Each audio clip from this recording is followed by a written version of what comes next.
रामचंद्राय नमः। श्री रामभद्राय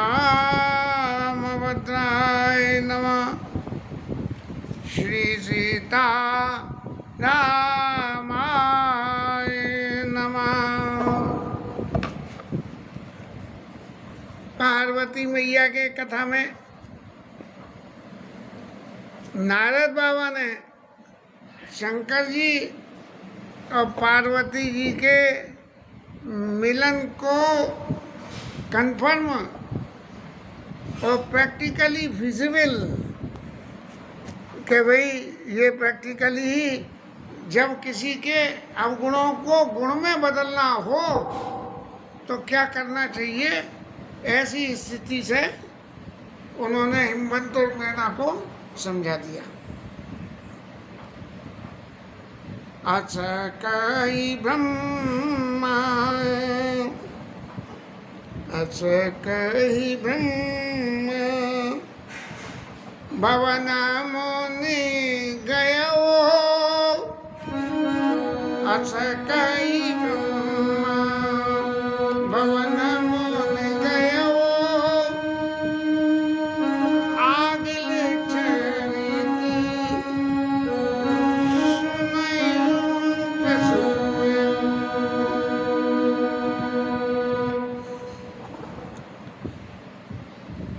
नारद बाबा तो चले गए, लेकिन आगे की क्या लीला हुई गोस्वामी जी महाराज कह रहे हैं कि माताओं का सहज स्वभाव होता है, इन वक्त पे या तो पता नहीं करेंगे और पता करेंगे तो उल्टी बात पूछेंगे। आगिल चरित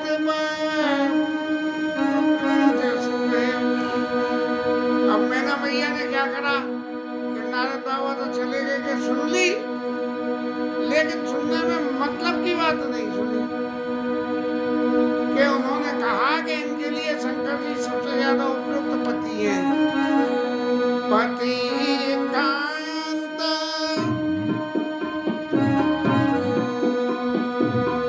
पति कांत पाई गमेना, नाति न में समझे मुनि वैना। नाति न में समझे महाराज, मैं तो नहीं समझ पाई नारद बाबा क्या क्या कह रहे। अब किसी से सच बोलवाना हो तो खुद जरा सी देर को लल्लू भी बन जाओ तो वो सच बोल देगा, बोले से तो कुछ मालूम ही नहीं है, तो चाहे जैसे भी बता दो। फिर जो तुमने सुना है उन दोनों की कंपैरेटिव स्टडी कर लो तो पता लग जाएगी कि सच क्या है और क्या नहीं है। तो इसलिए मैना मैया कह रही है कि जो घरवर कुल होई अनूपा, घर और वर और कुल, ये तीन चीजें सबसे ज्यादा देखने की जरूरत होती है पुत्री का विवाह करने के लिए, क्योंकि घर माने रहने का ठिकाना और वर माने वर का आचार और कुल माने उस कुल की क्रेडिट क्या है। अब भैया पैसा तो बहुत है लेकिन क्रेडिट खराब है तो थोड़ा सा सोचना चाहिए। और वर अनुकूल, वर क्या है, बोले कमाता तो बहुत है लेकिन उसमें भी कुछ अवगुण ऐसे हैं। और घर, घर माने इनके फोर फादर क्या करते थे, इनके पहले पिताजी, और वो क्या करते थे, उन सबका चरित्र क्या था। जो घर मेरे कुल होई अनु करिया विवाह सुता अनु। अब मैना मैया ने कह दी कि जो घरवर कुल होई, जो घरवर कुल होई अनूपा और करिए विवाह सुता अनुरूपा। अनुपा माने से क्या हो गया, माने इसकी उपमा इसके संग में जोड़ी जा सके। अनुपमा, उपमा और अनुपमा।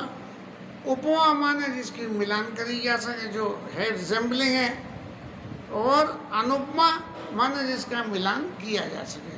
तो जो गरवर कुल होई अनूपा, और अनूप कैसा हो, क्या पुत्री के अनुकूल हो। तो वो एक आदमी ने ये कही क्या भैया हमारी पुत्री के नेत्र दोष है, एक नेत्र में रोशनी है दूसरे में नहीं है। तो दूसरे ने कही ये तो क्या है, लड़के के भी तो एक नेत्र में दोष है, एक में नहीं है, एक के दाएं में एक के बाएं में, दाएं बाएं मिलके एक हो जाएंगे। ये सब हंसी मजाक की बात है। लेकिन यदि दोष है तो उन दोष को पूर्व में विचार करना चाहिए। तो करी है विवाह सुता अनुरूपा,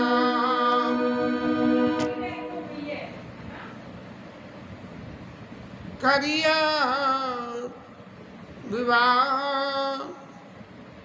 सुता अनुरूपा, पुत्री के अनुकूल हो तभी विवाह करना, और नहीं तो क्या, न तो कन्या वर रही कुमारी, नहीं तो मेरी पुत्री भले ही कुंवारी रही है, मुझे इसका जरा भी अफसोस नहीं होगा। कहने को तो ये सबरी बातें होती हैं, लेकिन हकीकत इसमें बिल्कुल नहीं है। कंत उमा ममा प्राण प्यारी, मेरे को प्राणों के समान प्यारी ये उमा। अब प्राणों के समान प्यारी ये उमा है और प्राणों के समान प्यारी पुत्री का विवाह ना करो तो ये तो बड़ा गलत हो बात जाएगी। समाज में माता पिता का पहला फर्ज है कि पुत्री जब सुयोग्य हो जाए तो उसका विवाह करे। यदि विवाह न कर पावे तो कहते तो शास्त्र ऐसे हैं कि पिता के लिए भी कहीं न कहीं दोष पैदा हो जाता है। और फिर एक बात और महाराज समझ लो कि यदि आपने अनुकूलता देख के विवाह नहीं किया, प्रतिकूलता में विवाह कर दिया कि मुझे तो विवाह करना ही करना है, तो क्या होगा, सो विचारी पति करे ब्याहु जई न बहोरी होई उर्दाऊ, जिससे कि हृदय में दोबारा ये तकलीफ नहीं हो कि मैंने देख के विवाह नहीं करा। और एक बात और है कि यदि अनुकूलता नहीं रही तो क्या हुआ, गिरिजन सहज कहीं सब लोग सब कहेंगे अरे ये तो गिरी है, पहाड़ पत्थर महाराज हैं, इन्हें पत्थर की एक कल कहाँ से आई, किसी को अलंकार युक्त करना हो, अरे वो तो बिल्कुल पत्थर है। हमारी माता जी तो कहती अरे वो पत्थर। अस कह परी चरण धर शीशा, और बोले सहित सने गिरीशा। ऐसा कह के जो है हिमाचल महाराज के चरणों में सिर नवा दिया। और जब उन्होंने सिर नवा दिया इसका मतलब ये है कि उन्होंने सरेंडर कर दिया कि मैंने बातें जो कहनी थी वो तो कह दी, लेकिन महाराज जिसमें पुत्री का हित हो वो काम करना। तो हिमाचल महाराज समझाने लगे, हिमाचल महाराज कह रहे हैं बरुपावक प्रगटे शशि माई, नारद वचन अन्यथा नहीं। चंद्रमा में से भले ही आग निकली आवे, लेकिन नारद जी के वचन अन्यथा नहीं हो सकते हैं, गलत नहीं हो सकते हैं। और जो उन्होंने कहा है जोगी जटिल अकाम मना, नगन अमंगल वेश, अस स्वामी है काम मिली परिहस्त असरे। तो जोगी जटिल अकाम मन नगन अमंगल वेश, ऐसा ही स्वामी मिलेगा। इसलिए आप क्या करिए कि जब इस बात में विश्वास है कि ये ऐसा होगा ही होगा, तब या सोच परि हराऊअबा, सुमिरौ श्री भगवान पार्वती निर्मयौ जय, सोई करी कल्याण, सोई करी कल्याण। इसलिए जब वचन अन्यथा है नहीं और जो होना है सो होना ही है, तो फिर सोच काय बात का। अरे जिसने पार्वती को बनाया वही उनका कल्याण करेगा। अब फिर एक बात और हिमाचल महाराज ने मैना को समझाई कि यदि तुम कह रही हो कि कंठ मम प्राण प्यारी, यदि प्राणों के समान प्यारी है तो प्राणों के समान प्यारी पुत्री को ये उपदेश करिए कि तुम जाके अब तपस्या करो। जो तप करे कुमारी तुम्हारी और भावियों बेट, जो तप करे अब जो तुम्हें सुता पर ने हो तो सजाई सिखावन देव करे सुतप जई मिलाई महेशो और आनो पाओना मिटई कलेसु। महाराज ऐसा करिए कि यदि पुत्री पे तुम कह रही हो कि इसलिए है तो ऐसा करो कि जाके वो तपस्या करे, और इसलिए तपस्या करे कि उसको शंकर बाबा जैसी पति मिल जाए, और इसके उपाय दूसरी कोई, इसके अलावा दूसरी कोई रास्ता नहीं है। और नारद वचन सगर्व सहेतु सुंदर सब गुण निधि वृक्ष केतु। नारद जी के वचन सार गर्वित हैं, क्योंकि आदिदेव है शंकर जी महाराज, और यदि उनमें कुछ अवगुण हैं तो वो अवगुण उन्होंने सामने खोल के बता दिए हैं, लेकिन वो अवगुण नहीं है, वो शंकर जी के गुण हैं। सुंदर सब गुण निधि वृक्ष केतु, सब गुणों की खान है शंकर जी महाराज। अस विचार तुम तजे वो शंका और सवई भात शंकर अकलंका। शंकर जी को किसी बात का भी कलंक नहीं है, मसान में रहते हैं तो भी कलंक नहीं है, भस्म रमाते हैं तो भी कलंक नहीं है, मुंडमाला पहनते हैं तो भी कलंक नहीं है। और तो और सही, यदि वो जो है विषपान भी कर लिया तो वो भी उनके लिए जो है कलंक नहीं है। तो सवई बात शंकर अकलंका, सुन पक्ष वचन हर्ष नमाई और गई तुरंत उठ गिर जा पाई। मैना मैया जो है पार्वती के पास गई हैं और उनको देखते ही उसके नेत्रों में आंसू भर आए कि देखो ऐसा बाबा जी मिलेगा। अब हर मैया सोचे तो ये कि राजकुमार मिले, लेकिन हर किसी को क्या राजकुमार मिले। तो गद गद कंठन कछुकई जाई। और फिर जब माता का ये हाल देखा तो ये हाल देख के पार्वती मैया कहने लगी, क्या कहने लगी? सुने माँ तुम्हें दीक अछ सपन सुनाव सुंदर गौर सुपुत्र अशुभ देश। एक सुंदर और गौरवर्ण और ब्राह्मण बालक, ब्राह्मण, उसने मुझे उपदेश दिया है। क्या उपदेश दिया है? वो उपदेश देने वाले कौन हो सकते हैं? कर्पूर गौरम वाले ही हो सकते हैं, जो ब्राह्मण शरीर रखे हैं। क्या कह रहे हैं? करही जाई तप शैल कुमारी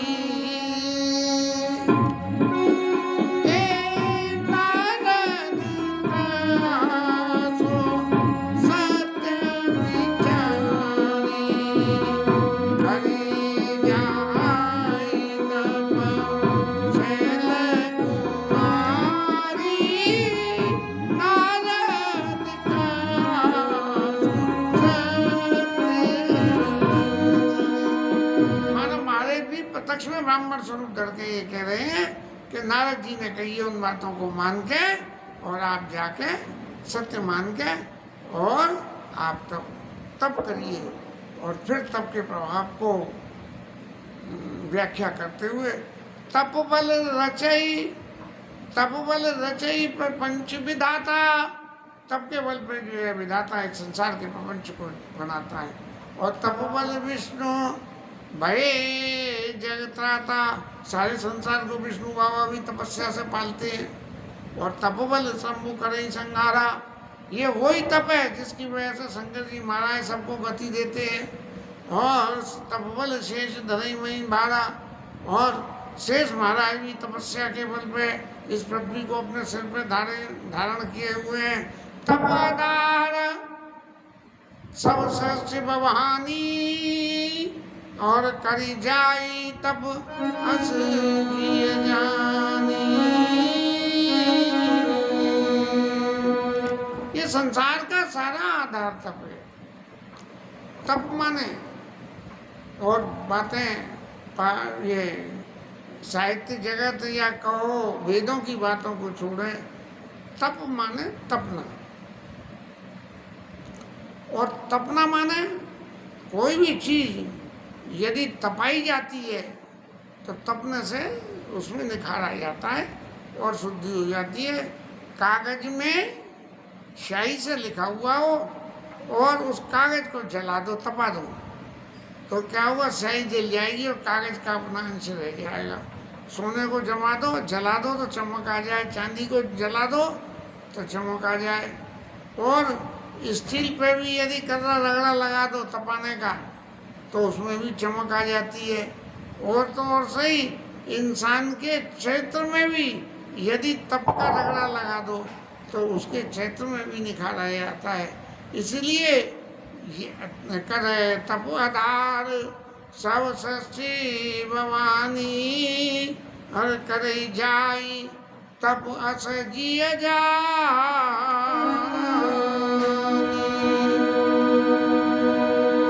अब इतनी बात तो कह दी, तो ये तप की बात मां नारद बाबा कह गए। और इधर आके जो है ये स्वप्न में ब्राह्मण, गौरवर्ण के ब्राह्मण कह रहे हैं।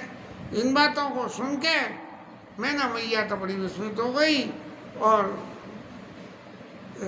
ये हिमाचल महाराज को बुलाया और उन्हें कही कि ऐसी ऐसी बात है, सब समझाया।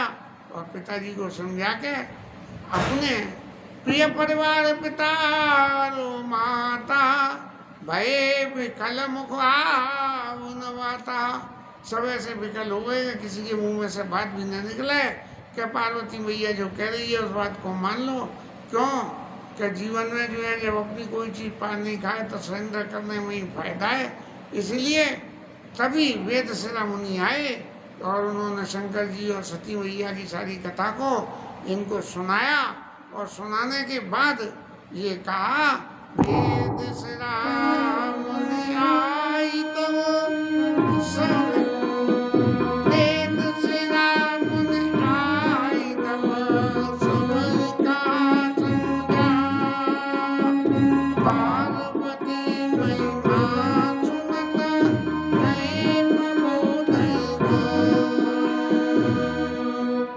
सबके मन में जो है संतोष हो गया कि इनकी पार्वती की महिमा क्या है। पार्वती मैया ने बहुत करा तप करा और इतना तप करा कि इनके बराबर कोई दूसरा तप करने पैदा नहीं हुआ। और उस तप को करने के लिए और धरे उमा प्राणपति चरना, अपने प्राणपति महाराज शंकर जी के को ध्यान रखे, जाय विपिन लागी तप करना। और अति सुकुमार न तन तप जोगू, पति पद सुमिर तजा सब भोगू। और क्या हुआ, नित नव चरण उपज अनुरागा, और बिसरी दे तपई मन लागा। चरण में इतना अनुराग पैदा हो गया कि अपना देह की सुध भी भूल गई। और तब उन्होंने क्या करा, संबत से मूल फल खाए, फल मूल खा के 1000 साल निकाल दिए। और फिर कुछ दिन साग खाई 7 वर्ष गंवाए और 100 साल तक जो है साग वगैरह खाए। पहले कंदमूल खाए और फिर उनको कुछ थोड़ा सा कुट साग खाए। और फिर कछु दिन भोजन बारे बतासा किए, कठिन कछु दिन उपवासा। कुछ दिन फिर अन्न का भोजन करने लगी। और फिर वो भी छोड़ दिया। फिर क्या करा कि शंकर जी को बेल अत्यंत प्रिय है, तो बेल पात में पर ही सुखाई, जो बेल के पत्ते धरती में गिर के और सूख जाए, 3 सहस्र संवत सोई खाई। 3000 वर्ष तक जो एक बेल के सूखे पत्ते खाए। बाप रे, इतना कैसे पत्ते खा के भूख लगनी बंद हो गई होगी बिल्कुल उन्हें। और बेलपात मई परे सुखाई, 3 सहस्र संवत सोई खाई, और पुनि परे हरे सुखाने ऊपरना, और फिर वो सूखे पत्ते खाना भी बंद कर दिया, और उमई नाम तब भयउ अपर्णा, तब उनका नाम अपर्णा हो गया। और देखो मई तब कीन शरीरा, ब्रह्म गिरावे गगन गंभीरा। ब्रह्मा बाबा ने जो है आकाशवाणी हुई कि इनका शरीर होकर शरीर ही नहीं रहेगा तो फिर तपस्या कहाँ से होगी, इतना शरीर क्षीण होता जा रहा है। इसलिए ब्रह्मा बाबा ने भविष्यवाणी वो आकाशवाणी करी है, भयउ मनो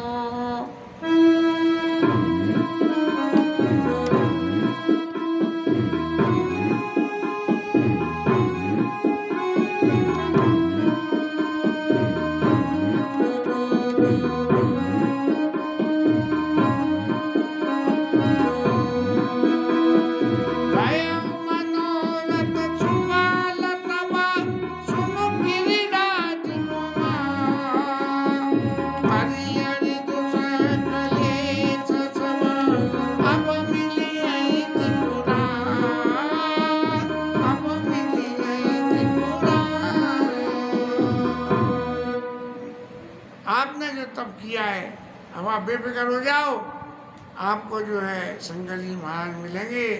और जो आपने तब किया है ऐसा किसी ने तब नहीं किया।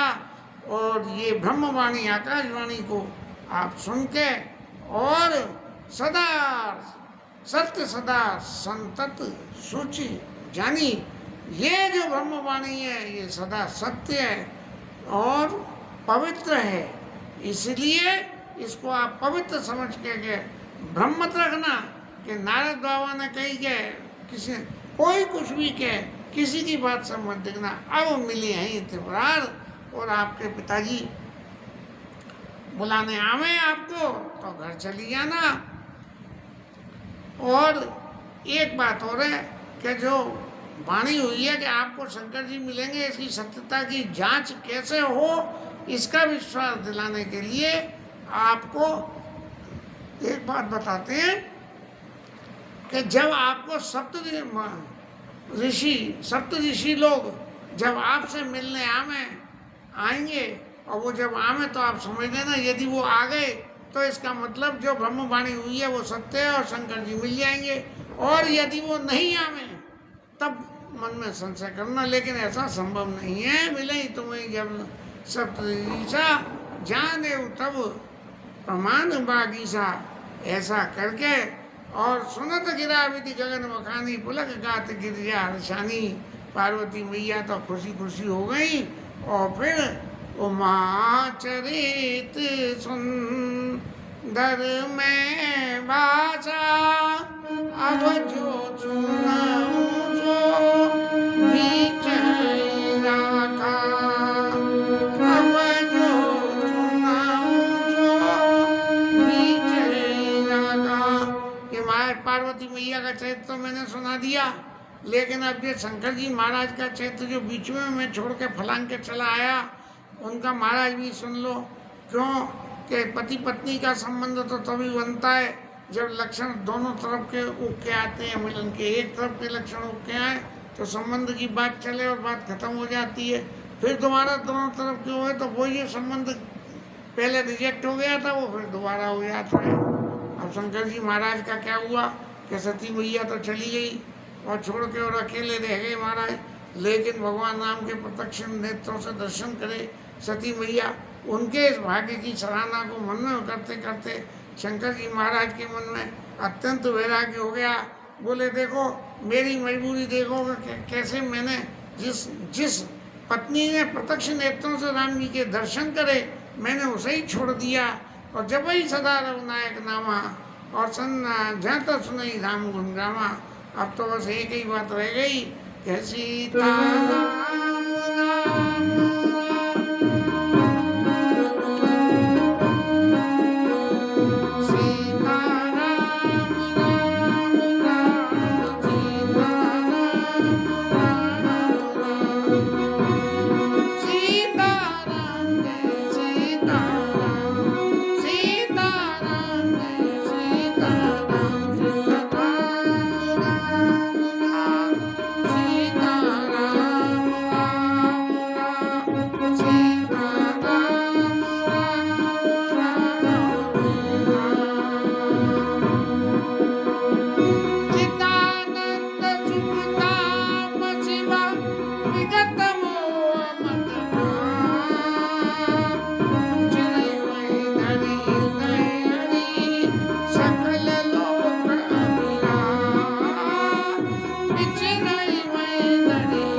भगवान के स्वरूप का ध्यान करके कि मेरी पत्नी ने दर्शन कर लिए तो मैं भी उनके दर्शन करूं, और दर्शन करने के लिए क्या करूं?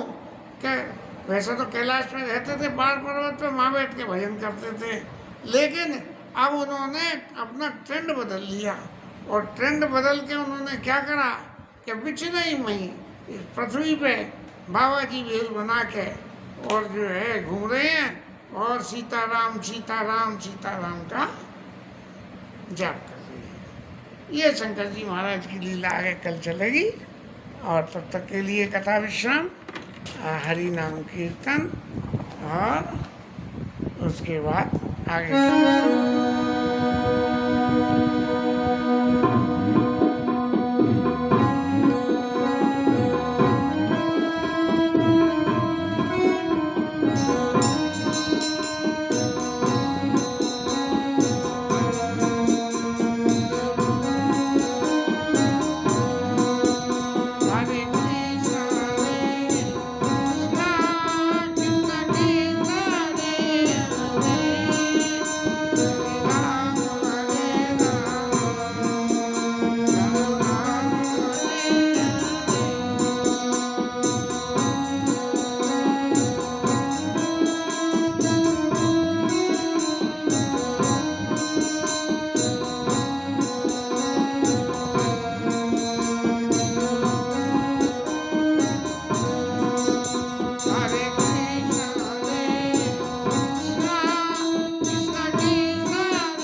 जय, जय रामचंद्र भगवान की जय, पवन सुत हनुमान की जय, उमापति महादेव की जय, जय जय श्री राधे।